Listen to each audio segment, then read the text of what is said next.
sur les locales temps de campagne tey nag mooy bis bi nga xamante ni askan wi ñooy tànn ki nga xamante ni moo leen di jiite seen biir goxaat suba ba léegi askan wi ñu ngi ci seen bureau de vote yi léegi def nañ tamit ay reportage fii ci biir dëkk bi sans plus tarder dañ leen di proposer reportage bi nga xamante ni def nañ ko tey ci suba ci biir bureau de vote yi.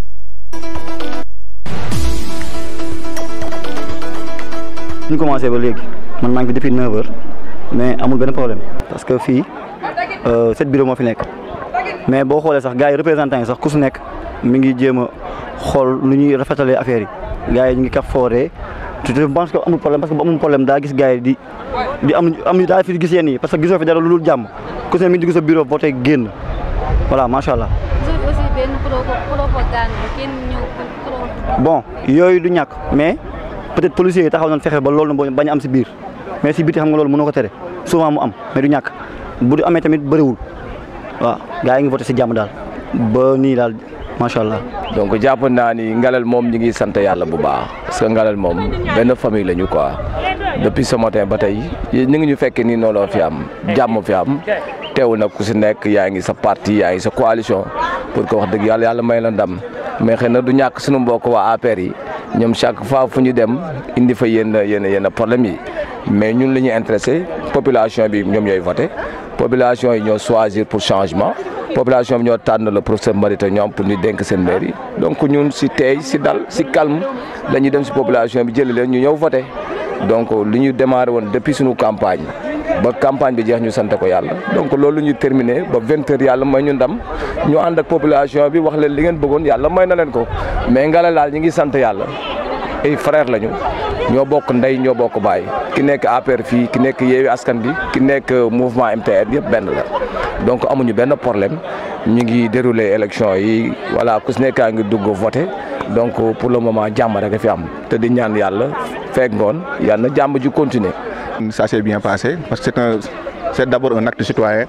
da ngay ñëw pour remplir un devoir citoyen mooy nga ñëw dugg ci bureau de vote yi xool candidat bi nga xamante ne moom moo la doy donc ci suba ba léegi gis nañu que population bi ñu nekk muy population Ngalel ñoom am nañu sens du vote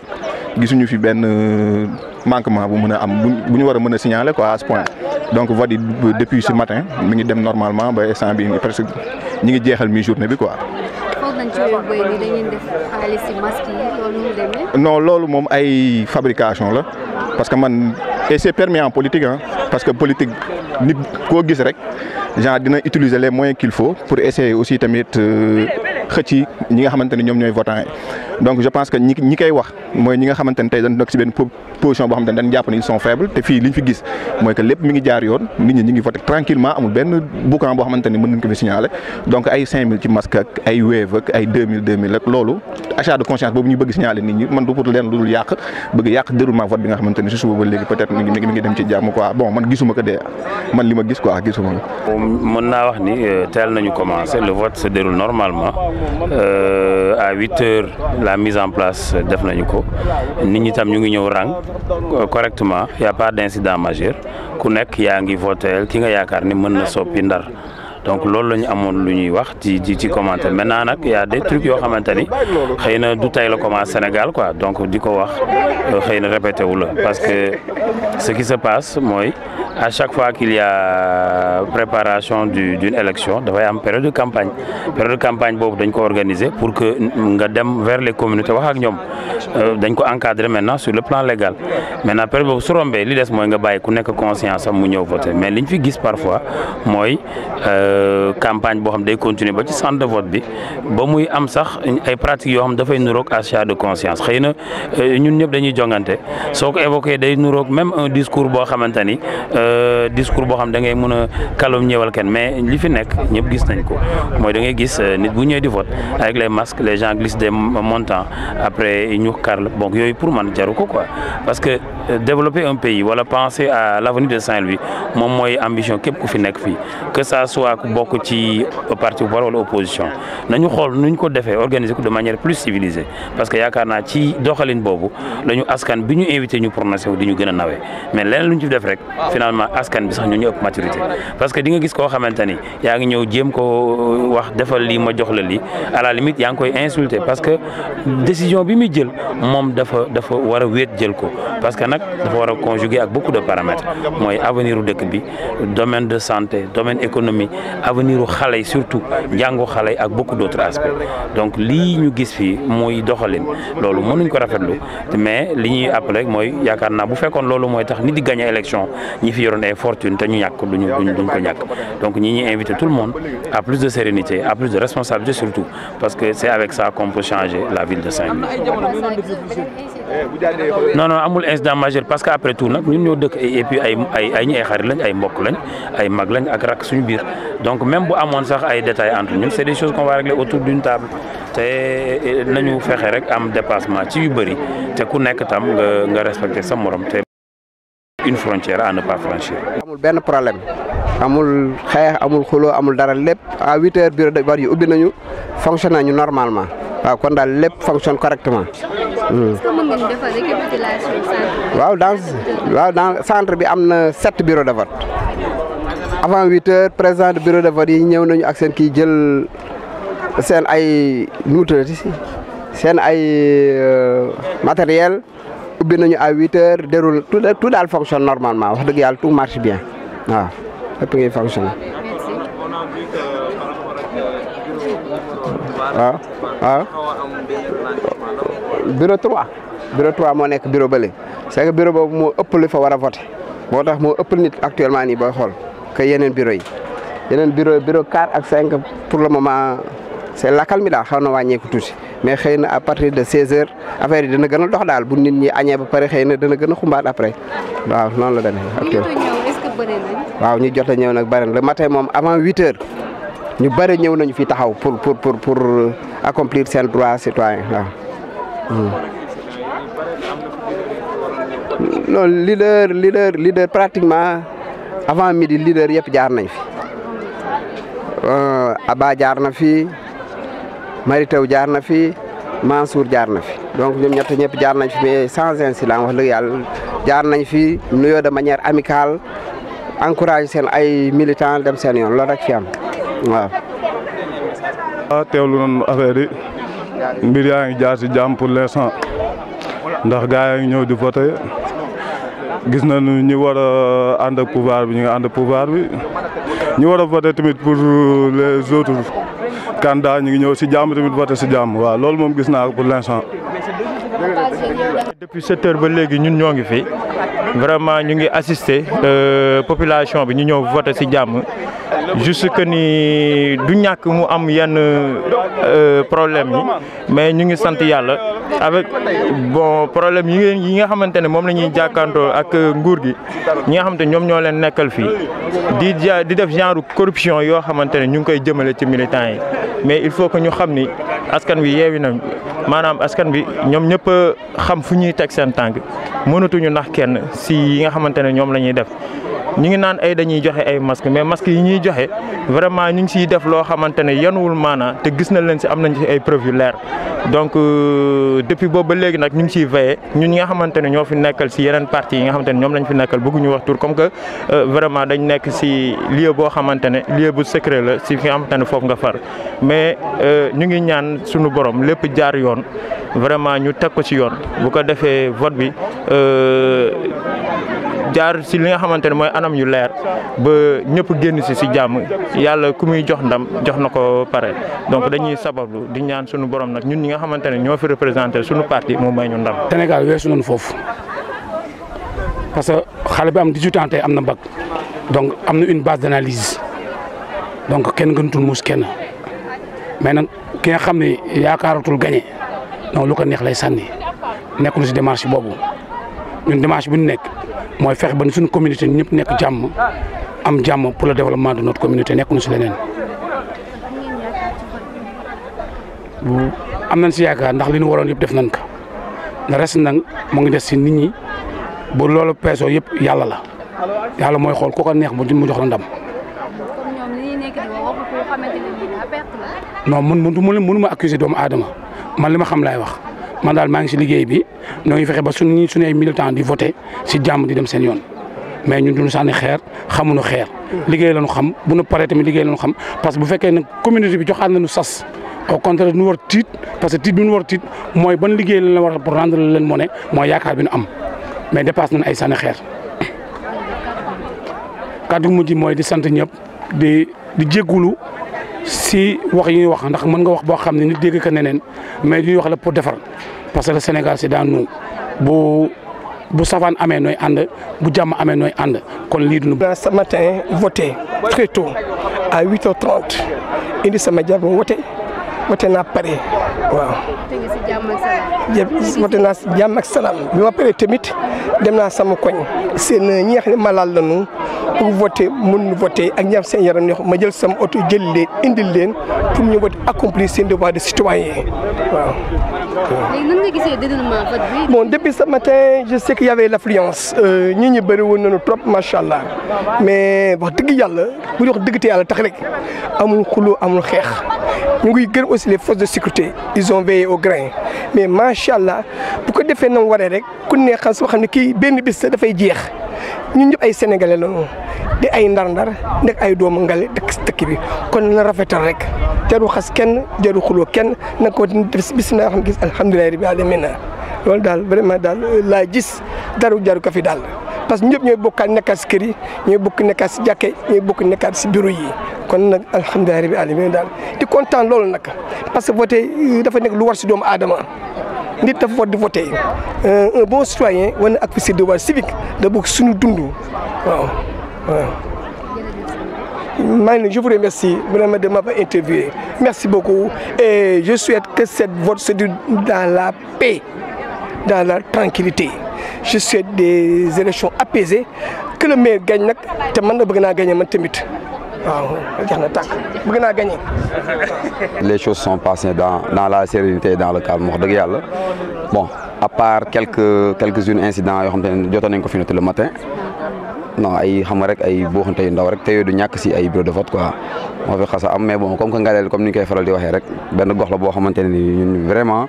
dañuy dund dans la solidarité di dund dans une parfaite cohésion waaw yéen nii moom dañ koy xaw a wax fii nii rek mais du fi mën a am franchement côté boobu moom maa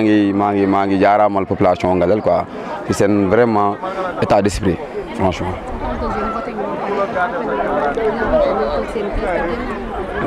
Bon pour le moment man mi si wax ak yow sax voté gu ma parce que man dama nekk suppléant laa si ñuy représenté parti waaw ñi nga xamante ne te aussi maa ngi dégg gars yi naan xam nga dafa am ñu bëri ñoo xam ne voté guñu mais tey ren gis naa benn taux de participation boo xam ne vraiment bu élevé parce que ngay dem ba parce que ay midi une heure gis ay bureau yoo xamante ne gars yi ñu ngi voté parce que ay 100 personnes 150 personnes ñu ngi voté ce qui veut dire que ni population bi ils sont sortis massivement pour vraiment voter pour choisir vraiment les élus qui les représenteront.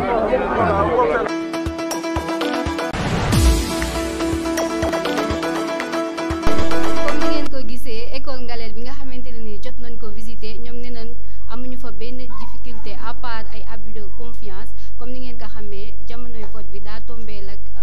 mbasum coronavirus nee nañ ñeen ñi dañuy utiliser masque bi def ci xaalis pour corrompre ñeneen ñi waaye comme que ñun ay taskatu xibaar la ñu suñu warigar mooy vérifier information bi avant ñu koy joxe ñenn ñi tamit démentir nañ ko nee nañ loolu amul loolu waxu ko koo xamante li ni moo perdre kase la sans plus tarder dañuy dem jëli ñi nga xamante ne tamit ñooñu toogal ci gox yi Elodie Ciel ku ne xam nañ tamit moo ngi partout suñu correspondant yi nga xamante li ni ñoo nekk Gandon Raw Njaben ngay ak Njaxeer ak Guinguinéo dañuy jéem a jot suñu correspondant bi nga xamante li ni mooy Mamadou Ba pour mu ñëw ak ñun ci déroulement yi foofu noonu ñu ko consacré ci élection locale 2022 jongante yi nag ni ki tey lan koy ndar képp fépp ci biir réew mi ba tax na Elodie Ciel tamit indi si participation léegi nag dañuy dem ba Guinguinéo fekk fa suñu correspondant Mamadou Ba lay wuyoo mu ñëw ak ñun ci déroulement élection yi. Allô. Allô Mamadou. Oui di ça va. Ba yaa ngi ci jàmm. Ça va alhamdulilah nga ci jàmm ba. naka déroulement vote yi foofu ci Guinguinéo. dégg nga. déroulement vote yi nan la demee foofu ci Guinguinéo. instant dama laa dégg de. Allô Mamadou. oui Khady. yaa ngi may dégg. waaw maa lay dégg ni kay. voilà déroulement vote yi laa bëggoon nga ñëwaat ak ñun. ah ok pour fii commune de Guinguinéo moom. waaw y a absolument rien à signaler wax dëgg fa ne yàlla. tous les votes sont bien déroulés mu amul benn problème voilà tout est fait dans la paix noonu instant délibération la ñu waaj a def nii. su suba ba léegi amoo leen foofu benn jafe-jafe. non non amul benn jafe-jafe. en tout cas pas de école Fodé Diouf. nit ñi génn nañu voter massivement. waaw majoritairement génn nañu voter massivement. te jamono ji déjà que fii nii sans bureau de vote fii nii il y avait 550 inscrits. Jusqu'à 16h31, il y a 272 personnes qui sont venues voter. Quand c'est ñeneen ñi ñëwaat encore. résultat yi fu mu toll jamono ji. instant ñuy doog a pare arrêté de vote bi nii. yéen a ngi ci compté gi. waaw léegi ñu commencé comptage bi commencé guñ. waaw dinañ la revenir si kanam du neexee yàlla. ok incha allah.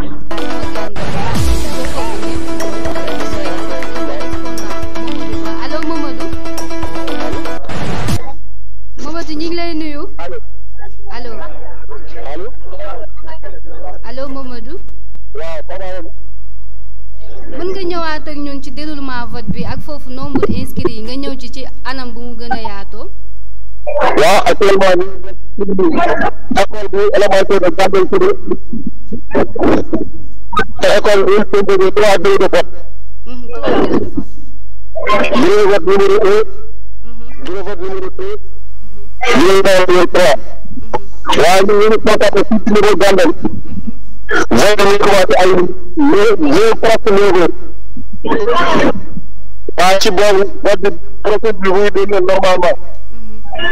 mais presque 2 heures am na benn incident bi amoon entre les militants de Benno Bokk Yaakaar ak ki nga xamante ni mooy Alpha Mamadou Diop waa këram yi loolu dellu si na am ay transfert de électeurs ak achat de conscience yi nga xamante ni ñoom ñu doon portail waaye après ay quelques simili am pour mu jeex waaye actuellement de 19 heures moins les bureaux sont fermés les membres du Sénat les représentants du bureau les assesseurs ñu ngi ci dépouillement bi pour proclamer les résultats comme que yoruñu données yi suñu loxo nii mënuñu la wax nombre de inscrits yoo xam ne ñu ngi inscrit ci centre de Gambey waaye xam naa fi quelques instants lañ leen jox nombre d'inscrits ak nombre de votants incha allah rabbi. kon dinañ ñëwaat ak yow ci kanam tasanteeg compte bi di yeewu. dinañ ñëwaat ak yow. jërëjëf Mamadou Ba. waaw actuellement ñu ngi sax. waaw ki ñu doon jokkool mooy Mamadou Ba moom nag moo ñu teewal foofu ci Gandon ñëwaat na nee na foofu à part benn incident bi nga xamante ne nii lañ fa noté amuñu fa benn jafe-jafe waa coalition Benno Bokk Yaakaar ñoo fa jàppante woon ak Alpha Malick Diop à part incident boobu nee na nemmeekuwuñ fa benn jafe-jafe jamono ji aussi nee na tëj nañ bureau de vote ya nee na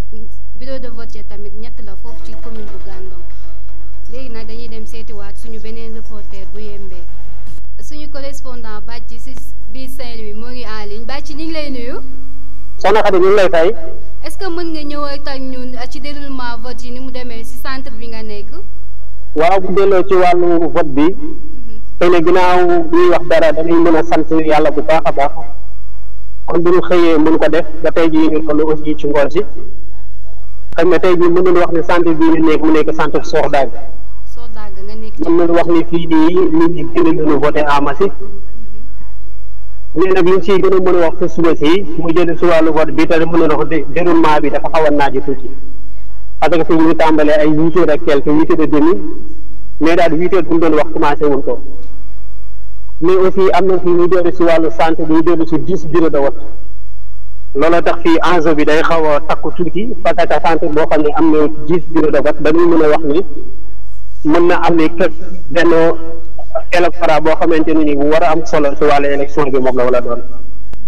xëy na kon looloo tax fii mën nañu wax ni métti woon na torop am na sax sànq ay jàbbate yoo xamante ne amoon na fi ci diggante Yewwi Askan Wi ak ci diggante Benno Bokk Yaakaar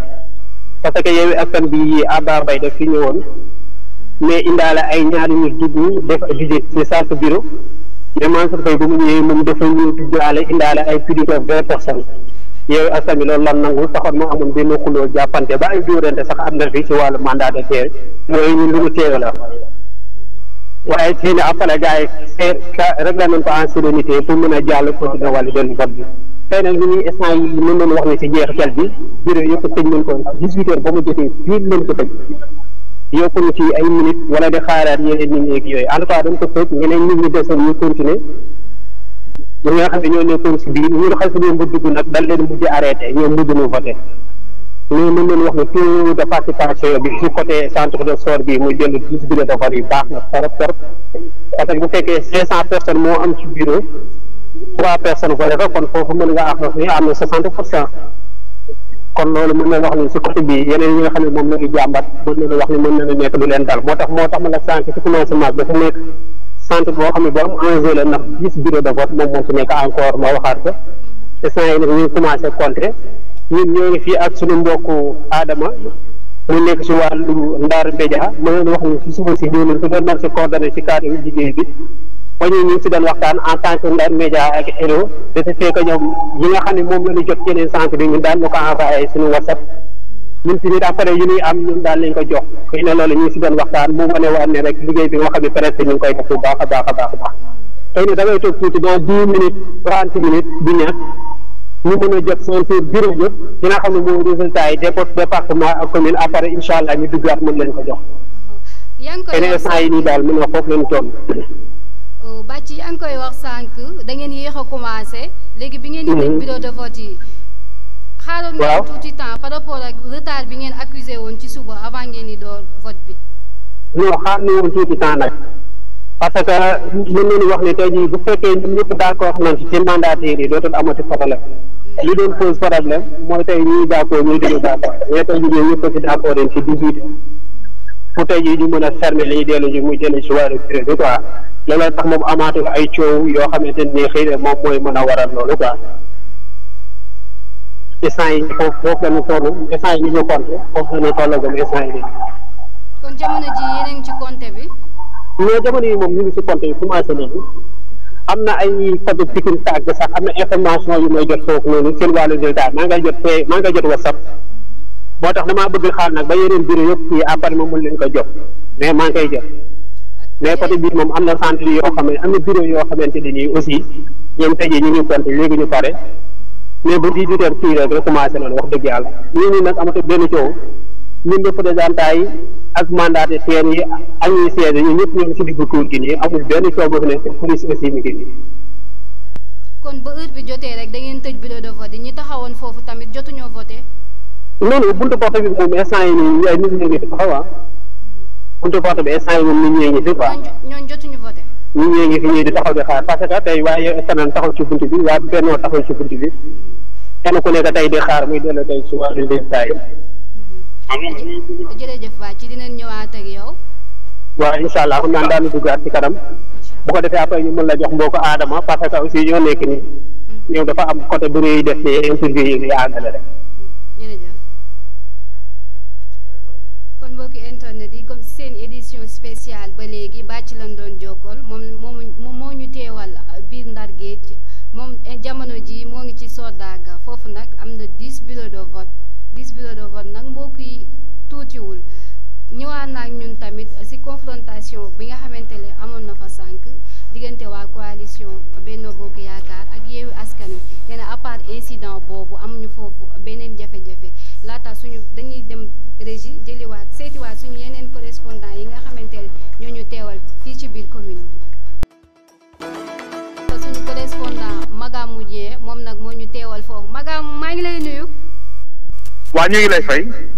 mën nga ñëwaat ak ñun ci déroulement vote bi depuis ci suba ba heure bi. waaw depuis ci suba ba léegi bon vote bi mën nañu wax ni xëy na départ bi amoon na benn retard parce que ñu waxee raw centre bu mag la te 5 bureau ñoo fi nekk mais premier bureau bi njëkk ubbi mi ngi ubbi à 8h15 beneen bureau bi nga xamante ni moo mujj ubbi mi ngi ubbi à 8h25 kon décalage de 10 minutes yooyu la ñu am 25 waaw loolu nag bi mu amee bon ni ñuy déroulé normalement nit ñaa ngi ñëw ba léegi nii fi ñu toll nii prolongé nañu vote bi parce que actuellement ba léegi nit ñaa ngi fi waaw loolu daal moo fi nekk nii bon pas d' incident majeur xëy na benn ak rek moo fi am boo nga xamante ni population raw yëpp ñu ngi ciy déploré mooy madame le maire sortant ñëw na fii bon yeneen militant yu beneen parti yu beneen coalition doon ko saaga loolu lañ si mën a wax loolu daal lañ fi gis benn incident boobu mais nag tiréwul parce que tamit ay nit yu xelu ñoo fi nekk waxtaan nañu ba tout est revenu dans l'ordre waaw xëy na daal loolu lañ gis nit ñi daal ñëw nañu way jërëjëf Magabou dinañ ñëwaat ak yow laata ñuy ñëw ci décompte bi waaw jërëjëf kin doon jokkool mooy Magabou Dieng moom nag moo ñu teewa raw nee na foofu am na juróomi bureau de vote nee na vote ji tamit yéex naa commencé 8h15 lañ commencé ak 8h25 à part loolu ñëwaat na ci benn incident bi nga xamante ni moo fa amoon nee na main soltante bi daa ñëwoon am ñu koy injure à part loolu amul woon foofu beneen jafe-jafe suñu correspondant yi la ñuy dem jëli ba léegi. spéciale ñu dem jëli suñu correspondant bi nga xamante ni moo nekk. oui. salaamaaleykum. maaleykum salaam. sëñ bi mën nga ñëwaat ak ñun si déroulement vote bi foofu si Gaye. waaw déroulement bi depuis sa 8h mi ngi jàll normal. c'est que nag dañoo amoon benn problème parce que dañoo xaw a yéex commencé. ñu ngi commencé 8h30. te vraiment fii électeurs yi dañu ñëw pour voter carrément. parce que bu ñuy xool actuellement nii fi ma toll nii tous les 3 bureaux mënaguñu fermer parce que les électeurs ñu ngi fi taxaw di xaar pour mën a voter. moo tax après bi ñu gisee président bureau yëpp ñoom dañu defal dérogation pour prolonger ba 21h. am naa daal d'ici 20h30 incha allah daan commencé dépouillement yi. est-ce que disposition yëpp jël ngeen ko. waaw fii moom toutes les dispositions sont réglées quoi yëpp am nañ ko fi. waaw yeggale vote bi ba 21h. allo. allo oui. da ngeen di yeggale vote bi ba 21h. waaw nii ne dañoo prolonger ba 21h. parce que ñu ngi di commencer à 8h30.